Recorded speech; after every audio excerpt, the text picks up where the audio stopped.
हमारे वालिदैन हमारे बहुत से कामों में रोक टोक करते हैं, ये मत करो वो मत करो, यहाँ जाओ यहाँ मत जाओ, ये लो ये ना लो, बहुत कुछ और बहुत सी चीज़ों के बारे में बोलते रहते हैं जिन्हें सुनकर हमें लगता है कि हमारे वालिदैन हमारे हक में ठीक नहीं बात कर रहे और हमें आगे बढ़ने से रोक रहे। मज़ीद इस बात को समझने के लिए मैं एक कहानी बयान कर रहा हूँ। इससे पहले आप हमारे इस चैनल को सब्सक्राइब करें ताकि आपको मज़ीद वीडियोस देखने को मिले।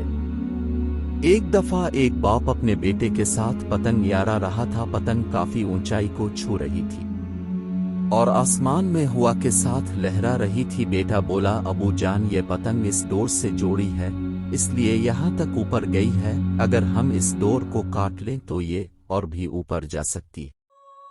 बाप ने बेटे को समझाने के लिए पतंग की डोर का धागा तोड़ दिया। पतंग ऊपर जाने लगे। बेटे ने पतंग को ऊपर जाते देखकर खुश होकर बाप से कहा, अबू जान मैंने कहा था ना, ऐसा करने से पतंग और ऊपर जाएगी। बाप ने कहा, बेटा अब गौर से देखो, पतंग आहिस्ता नीचे आ रही है।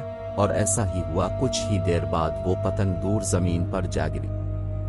फिर बाप अपने बेटे मुखातिब हुआ कि बेटा, जिंदगी की जिस ऊंचाई पर हम हैं वहां से अक्सर हमें ये लगता है कि जहां पर हम हैं कुछ चीजों से हम बंधे हुए हैं और ये चीजें हमें ऊंचाई पर जाने से रोक रही हैं, जैसे कि हमारे वालिदैन, दोस्त, अहबाब, उस्ताद वगैरह। और कई बार यही हम सोचते हैं कि ये लोग हमें कामयाब नहीं होने दे रहे। जिस तरह वो पतंग धागे से जोड़ी रहती है तो ऊंचाई पर लहराती रहती है, मगर जिसे ही वो पतंग धागे से रिश्ता तोड़ लेती है तो ऊंचाई पर जाती जरूर, मगर कुछ ही देर के लिए फिर वापस जमीन पर गिर जाती है। यही हमारे रिश्ते, हमारे धागे हैं। अगर हम इसके साथ जुड़े रहते हैं तो हम कभी भी नीचे नहीं गिरेंगे, और उनसे रिश्ता तोड़ दिया तो हमें गिरने से कोई नहीं रोक सकता।